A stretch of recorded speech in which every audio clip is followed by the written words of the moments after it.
Hi guys, Haley and Steve here with Top Guns in Terre Haute, Indiana. And I had a couple questions today as far as, what to look for when you're trying to decide a caliber for a self-defense or concealed carry firearm. Sure. So again, a common question that we get on the sales floor pretty much almost daily is, especially when new shooters come in, what caliber should I be looking for? And again, we're gonna put the caveat on here, this is for self-defense purposes, probably for concealed carry. I will often hear someone recommend to a new shooter, oh, you should carry a 22, or oh, you should carry a small gun. There's a whole list of criteria that we have on a different video. You can see that in the link down below, and that will tell you what we look for in a gun that we're carrying for self-defense. But let's talk specifically about caliber. I'm gonna give you the short answer, 9mm. That's the one that I would probably go with. And now let me tell you the logic as to how I moved to that point. We're gonna start off with small calibers, all right? 22. If you're gonna carry a 22 in a revolver, I don't think that's a horrible choice, but I'm not a huge fan of carrying a 22 caliber in a semi-auto. And the reason is 22s are inherently a very dirty round, and so they gum up your action and they're more apt to jam.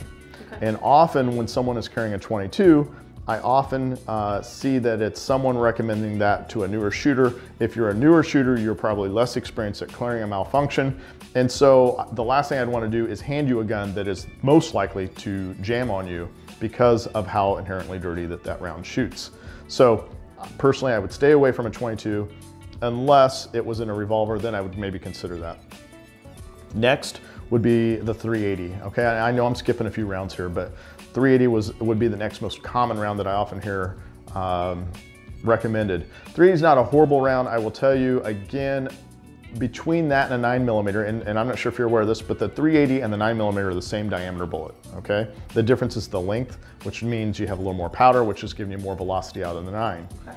The 380 is more prone to jamming and having jamming issues. I think you said you've experienced that. Yes, absolutely. I had a 380 and that's what I initially used to carry was a Glock 42, and I really loved the carry. I loved the compact size, but once I shot the 43 or the 9mm, I just felt like it was so much more structured. I had a lot more weight in my hand. I had more control over the firearm in and of itself. So I can definitely see what you mean with the velocity. So some of those jamming factors can be caused by short cycling, whether it's because of grip or size or whatever, but also the fact that the round is a short, stubby round often makes it want to malfunction a little more frequently as well. So I'm not opposed to a 380. It would certainly be a consideration if I was going to look for something and there wasn't a lot of options out there. A 380 is not a horrible choice. And in many cases, you can get 380s slightly smaller. If it's the only thing that you can really fit on your body, then you can probably find a 380 that's a little smaller than most 9s. 45, there are guys that will argue till they're blue in the face. This has been an argument that's been going on for eons, and the reality is, again, no right or wrong answer. The debate has been, do I want more stopping power or do I want more rounds? And we have guys here in the shop that carry only 45. That's what they are. They are 45 guys. We also have guys that carry nothing but 9. So with the 45, I can't make an argument to say that it is a bad round. I will say you are dealing with a little more recoil. You're dealing with fewer shot capacity or a lower shot round count. You are dealing with, in some cases, a physically larger gun with lower rounds.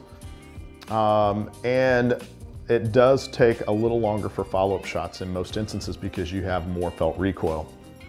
So at the end of the day, I have a guy, one of the instructors I went to that made the argument, who had been in altercations, had been both military and law enforcement. And one of the arguments he made, and I appreciate the argument, is that look, it doesn't matter how good of a shooter we are when we're on the range, right?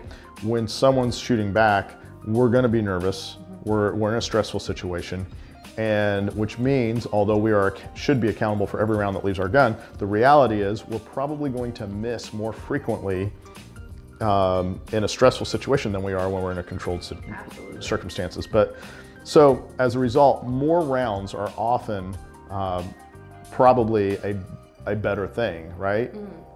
So with a 9, you get better reliability, you get more accuracy, you get a higher round count. I shouldn't say more accuracy, I guess that's contingent, but generally speaking, people tend to shoot a 9 more accurately because they're not anticipating the heavier recoil as much. So they tend to shoot a 9 a little more accurately.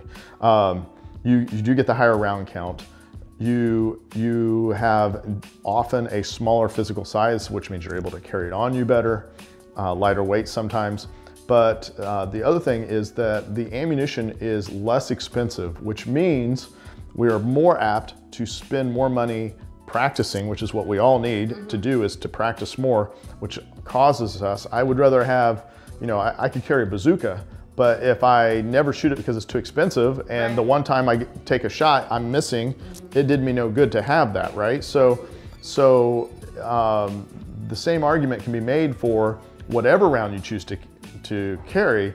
If you're missing your target, it's not doing you any good. So we want to have a round that we're going to, that's within our budget to be at the range on a semi-regular basis, so that we are putting rounds downrange, so that we are getting more proficient with our firearm, and that, God forbid, we're put in that situation, we not only have the round count, but hopefully we're placing those shots where we want to place them and eliminating the threat.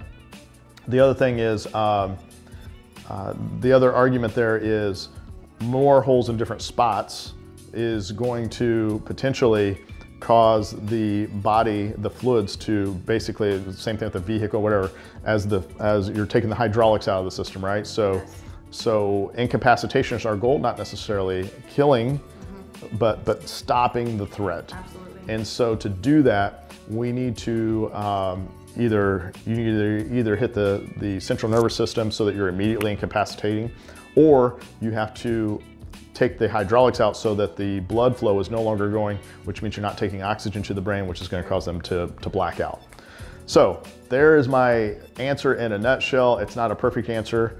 Have I kind of given you a direction? I think so, yeah. I think that my biggest concern was, initially the size of the weapon, and I wasn't necessarily thinking about the size of the caliber and how that really had more of an impact than anything.